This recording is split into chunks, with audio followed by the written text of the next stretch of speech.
हम इस वीडियो में यह सीखेंगे कि अवकलन करने के लिए हम प्राचलिक प्रतिस्थापन अर्थात पैरामीट्रिक सब्स्टिट्यूशन का प्रयोग कैसे कर सकते हैं। तो इसके लिए हम एक प्रश्न लेते हैं।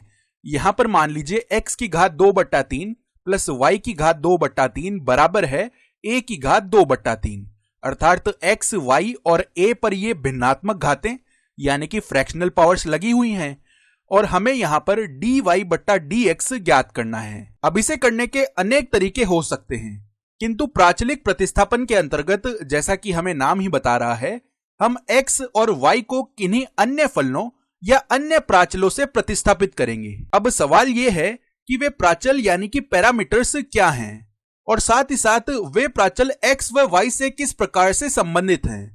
तो इस प्रकार के सवालों को करने के लिए सबसे बड़ी चुनौती यही पता करना होती है। किंतु अच्छी खबर यह है कि यहां पर इस समीकरण में हमें कुछ संकेत यानी कि क्लूज दिए हुए हैं। अब हम इन संकेतों तथा त्रिकोणमिति के हमारे ज्ञान का उपयोग करके एकदम उचित प्रतिस्थापन कर सकते हैं। अब मैं कहूंगा कि आप एक बार इस वीडियो को पॉज करें और स्वयं से इसे हल करने का प्रयास कीजिए। चलिए अब हम इसे साथ में मिलकर कर लेते हैं। तो जो सबसे पहला संकेत हमें यहां पर दिया गया है वो है कि वर्गों का यानी कि स्क्वायर्स का योग किया गया है। तो यदि हम यहां पर घात देखते हैं तो यह घात 2/3 है यानी कि भिन्नात्मक या फ्रैक्शनल है। किंतु हम इसे एक अलग दृष्टिकोण से भी देख सकते हैं। इसे हम x की घात 1/3 और उसका वर्ग कह सकते हैं, यानी कि यहां पर वर्ग है, इसी प्रकार यहां पर और यहां पर भी वर्ग है। तो हम कह सकते हैं कि इन तीनों में x, y व a की 1/3 घातों का वर्ग किया गया है और जब भी वर्गों का योग किया गया हो तब हम त्रिकोणमितीय फलनों यानी कि ट्रिग्नोमेट्रिक फंक्शंस के बारे में सोचेंगे। तो यह एक बहुत ही महत्वपूर्ण संकेत है। अब अगला संकेत है कि घनमूल यानी कि क्यूब रूट्स आ रहे हैं।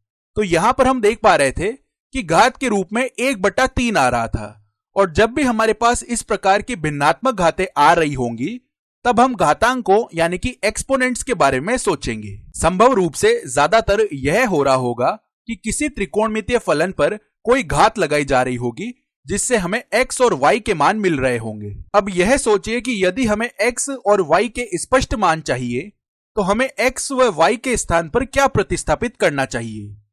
तो चलिए मैं आपको बताता हूं। यदि हम यहां पर x के स्थान पर a cos क्यूब थीटा प्रतिस्थापित कर लेते हैं और y के स्थान पर a sin क्यूब थीटा प्रतिस्थापित कर लेते हैं तो अब हमारे पास में एक घन भी है और साथ ही साथ त्रिकोणमितीय फलन भी है। चलिए अब देखते हैं कि इस समीकरण में हम x के स्थान पर a cos क्यूब थीटा रखते हैं और y के स्थान पर a sin क्यूब थीटा रखते हैं तो हमें क्या मिलता है। हमें मिलेगा a cos क्यूब थीटा की घात 2/3 plus a sin cube theta की घात 2/3 बराबर a की घात 2/3। और यदि यह इसके बराबर नहीं आता है तो हमारा प्रतिस्थापन कार्य नहीं करेगा।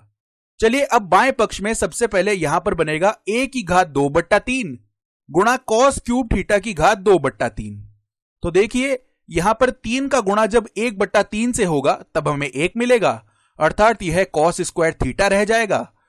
और उसके बाद यहां पर देखिए a की घात 2/3 sin स्क्वायर थीटा बन जाएगा, अर्थात यहां से तो हमें cos स्क्वायर थीटा मिलेगा और यहां से हमें sin स्क्वायर थीटा मिलेगा। तो यही तो हमें चाहिए था। अब चलिए हम a की घात 2/3 को तो उभयनिष्ठ यानी कि कॉमन कर लेते हैं और कोष्टक में बन जाएगा यहां से cos स्क्वायर थीटा और प्लस यहां से sin स्क्वायर थीटा, और cos स्क्वायर थीटा और sin स्क्वायर थीटा इनका योग होकर 1 बन जाएगा, अर्थात बाएं पक्ष में यह जो a की घात 2/3 है यह इस दाएं पक्ष के a की घात 2/3 के बराबर आ रहा है और इसी कारण हमारा प्रतिस्थापन कार्य करेगा। किंतु प्रतिस्थापन के कार्य करने का एकमात्र कारण यही नहीं है कि बाएं पक्ष का a की घात 2/3 इस दाएं पक्ष के a की घात 2/3 के बराबर है। इसका कारण यह भी है कि यहां पर a cos क्यूब थीटा तथा a sin क्यूब थीटा का हम थीटा के सापेक्ष आसानी से अवकलन कर सकते हैं और यही इस प्रश्न का अगला भाग होने वाला है, यानी कि हम यहां पर x व y का प्राचल थीटा के सापेक्ष अवकलन कर सकते हैं। तो चलिए कर लेते हैं। x का करने पर dx/d थीटा मिलेगा और y का थीटा के सापेक्ष अवकलन करने पर dy/d थीटा मिलेगा। अब चलिए हम इन्हें ज्ञात कर लेते हैं। तो सबसे पहले देखिए dx/d थीटा क्या आ जाएगा। यहां पर a तो अचर है तो यह अवकलन के बाहर आ जाएगा, फिर कॉस क्यूब थीटा का अवकलन करने के लिए हम श्रृंखला नियम यानी कि चेन रूल का उपयोग करेंगे।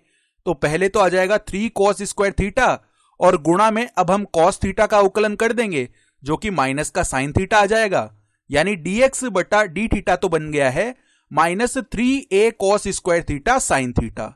अब इसी प्रकार dy बाई डी थीटा देखिए, a तो अचर है तो यह बाहर आ गया है और उसके बाद यहां पर साइन क्यूब थीटा का अवकलन करेंगे तो पहले तो 3 साइन स्क्वायर थीटा हो जाएगा। अब पुनः हम श्रृंखला नियम यानी कि चेन रूल का उपयोग करेंगे और साइन थीटा का अवकलन करने पर हमें कॉस थीटा मिलेगा, यानी dy बटा d theta 3a sine square theta cos theta आ जाएगा। अब आता है सबसे महत्वपूर्ण भाग, यानी कि हमारी रुचि यहां पर dx बटा डी थीटा और dy बटा डी थीटा ज्ञात करने में नहीं थी, हम तो इनका उपयोग करके dy बटा dx ज्ञात करना चाहते हैं। अब देखिए dy बटा dx dy बटा डी थीटा और dx बटा डी थीटा का अनुपात होगा, अर्थात रेशियो होगा। इसका मतलब है कि इसमें इसका भाग लगाने पर हमें dy बटा dx मिल जाएगा। तो चलिए ऐसा कर लेते हैं, यानी कि dy बटा dx आएगा 3a sine square theta cos theta बट्टा -3a cos square theta sine theta. अब देखिए 3 से 3 कट जाएगा, a से a कट जाएगा, साइन थीटा से साइन थीटा कट जाएगा और एक कॉस थीटा से एक कॉस थीटा कट जाएगा, यानी कि हमें यह मिलेगा। माइनस तो यहां पर आ गया है और अंश यानी कि न्यूमरेटर में यह साइन थीटा रह जाएगा और हर यानी कि डिनोमिनेटर में कॉस थीटा रह जाएगा। अब साइन थीटा बटा कॉस थीटा टेन थीटा होता है और आगे यहां पर माइनस का चिन्ह है, अर्थात dy बटा dx माइनस का टेन थीटा आ जाएगा। तो dy बटा dx का मान माइनस का टेन थीटा है और यही हमारा उत्तर हो जाएगा। किंतु रुकिए, यहां पर हमारे पास प्रश्न में थीटा तो था ही नहीं। इसका मतलब है कि इस उत्तर को पूर्ण करने के लिए हमें यहां पर इस थीटा को हटाकर x, y एवं a को पुनः लाना होगा। अब ऐसा करने के लिए देखिए टेन थीटा का मान हम कैसे ज्ञात कर सकते हैं। तो टेन थीटा का मान ज्ञात करने का एक तरीका तो यह हो सकता है कि हम यहां से साइन थीटा और कॉस थीटा के अलग अलग मान ज्ञात करें, फिर साइन थीटा बट्टा कॉस थीटा निकाल लें जो कि टेन थीटा हो जाएगा। या हम ऐसे भी कर सकते हैं कि सीधा ही हम इन समीकरणों का भाग कर दें। तो चलिए इन समीकरणों का भाग कर लेते हैं। तो हमें मिलेगा x बट्टा वाई बराबर a कॉस क्यूब थीटा बट्टा a साइन क्यूब थीटा। तो a से a कट जाएगा। अब यदि हम साइन क्यूब थीटा बट्टा कॉस क्यूब थीटा निकालते हैं तो वह टेन क्यूब थीटा आ जाएगा। तो यहां पर देखिए टेन क्यूब थीटा बराबर y बट्टे x, अर्थात हमने यहां पर दोनों पक्षों में व्युत्क्रम यानी कि रेसिप्रोकल लिया है। तो यदि टेन क्यूब थीटा y बट्टा x के बराबर है तो टेन थीटा बराबर आ जाएगा y बट्टा x का घनमूल, यानी क्यूब रूट ऑफ y बट्टा x। अब देखिए हम यहां से टेन थीटा का मान यहां पर रख सकते हैं, तो इसका मतलब है dy बट्टा dx आ जाएगा माइनस y बट्टा x का घनमूल। तो इस प्रकार हम कह सकते हैं कि dy बट्टा dx minus cube root of y बट्टा x आ जाएगा।